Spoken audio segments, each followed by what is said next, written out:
আমার ফেরেশতারা, আমার আদম সন্তানের, আমার বান্দারা যদি একটি শয়তানের প্রতারণায় পড়ে একটি যদি গুনার কাজ করার নিয়ত করে, কাজটা করে নাই, শুধু নিয়ত করেছে, ইচ্ছা করেছে, আমলনামায় কোনো গুনাহ লিখবে না। গুনাহটা যখন করে ফেলবে, একটি গুনার বদলে শুধু একটাই গুনাহ লিখবে। আর যদি আমার বান্দা যদি একটি পুণ্য কাজের, নেক কাজ করার নিয়ত করে, কাজটা করে নাই, শুধু নিয়তের জন্য একটা নেকি লিখে দিবা। নেকির কাজটি যখন সম্পাদন করবে তখন একের উপরে 10টা গ্রেস মার্ক লাগাইয়া দিবা। সুবহানাল্লাহ। আমি এইভাবে করে আমার বান্দাদেরকে মাফ করে দেব। সুবহানাল্লাহ। শয়তান মানুষকে ওয়াসওয়াসা দেয়, আর আল্লাহ যা বানায় তার উল্টা বানায়। আল্লাহ বানাইলো যাকাত, শয়তান বানাইলো কি কন্তবুদ্ধি করে? সুদে আর যাকাতে পার্থক্য কি? সুদ হচ্ছে ধনীদের গরিবদের কাছ থেকে নাও, ধনীদের দাও। আর যাকাত হচ্ছে ধনীদের কাছ থেকে নাও, সব গরিবদেরকে বন্টন করে দাও। সুবহানাল্লাহ। এর নাম যাকাত। আর এই কাজটি করার দায়িত্ব আল্লাহ দিলেন সরকার।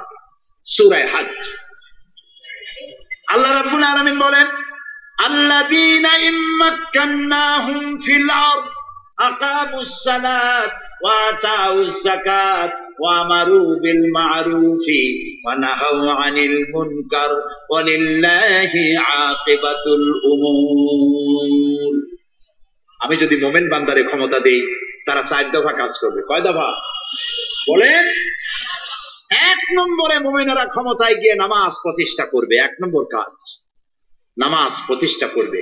ক্ষমতায় গিয়ে তারা অর্ডার করবে, বেলা 1টার সময় সমস্ত কোর্ট কাছারি, আদালত, শিক্ষা প্রতিষ্ঠান, কল কারখানা সব বন্ধ হবে আধা ঘন্টার জন্য। জোহরের নামাজ আর দুপুরের খানার বিরতি। নামাজ শেষ, আবার কাজ করতে আসো। নামাজ বাধ্যতামূলক। নামাজ যদি বাধ্যতামূলক হয় তাহলে তার সুফল কি?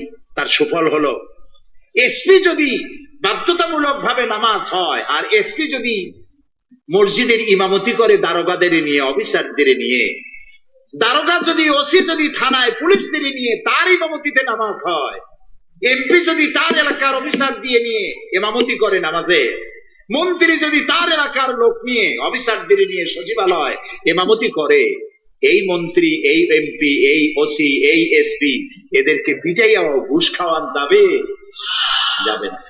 যে বিশ্ববিদ্যালয়ের ভাইস চ্যান্সেলর নামাজ বাধ্যতামূলক হওয়ার কারণে মসজিদের ইমামতি করবেন, শিক্ষক, শিক্ষয়িত্রী, ছাত্র, ছাত্রী 5 ওয়াক্ত নামাজ যে বিশ্ববিদ্যালয় জামাতে আদায় করবে, ওরা কি মাস্তান, গুন্ডা, সাদাবাজ হবে?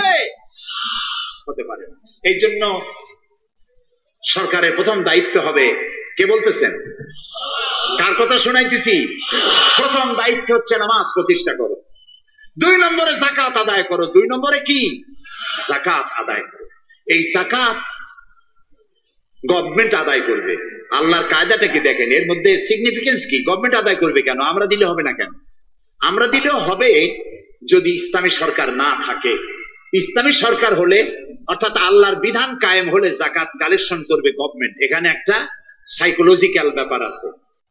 আমি যদি অধ্যক্ষ রশিদ খান সাহেবের কাছে আমি বলি যে আমি গরিব মানুষ, আমারে কিছু সাহায্য করেন, উনি যদি আমাকে সাহায্য দেন যাকাত থেকে, অথবা কোনো দয়া করে কিছু পয়সা দেন, চিরটা কাল ওনাকে দেখলে পরে আমার মাথাটা একটু নত হয়ে যেতে পারে। আল্লাহ চান না তার কোন বান্দার মাথা আর একটা গোলামের সামনে নত হোক। সেই জন্য আল্লাহ চান সরকারের কাছ থেকে নাও, তোমার মাথা উঁচু থাকুক। সুবহানাল্লাহ কইতে ইচ্ছা করে না? এ মাথার অনেক দাম। যেখানে সেখানে সেজদা দিয়েন না। পীর বুজুর্গ দেখলেই পায়ের উপরে পড়ে যায়েন না। কদম বসি করতে ইচ্ছা করে করেন, আমি বাধা দেব না, কিন্তু মাথাটা নিচু করেন না। মাথাটা আল্লাহ ছাড়া কারো সামনে নত হতে পারে না। এই মাথার অনেক দাম। আপনার বডি চেনাই যাবে না যদি মাথা না থাকে। আপনার মা অথবা স্ত্রী ছাড়া মস্তকবিহীন বডি চেনা কঠিন। এটা বডির আইডেন্টিটি। এই জন্য দেখবেন পৃথিবীর সমস্ত প্রাণী খাবারের সময় রুজির উপরে, রিজিকের উপরে মুখ লাগাইয়া খায়। গরু, বাছুর, মুরগি, হাঁস, হাতি, বাঘ, ভল্লুক, ময়না, টিয়া সব খাবারের উপরে মুখ লাগাইয়া খায়। কেবলমাত্র মানুষ খাবারের সময় খাবারটা মাখাইয়া মাথা উঁচু থাকে এখানে দেয়।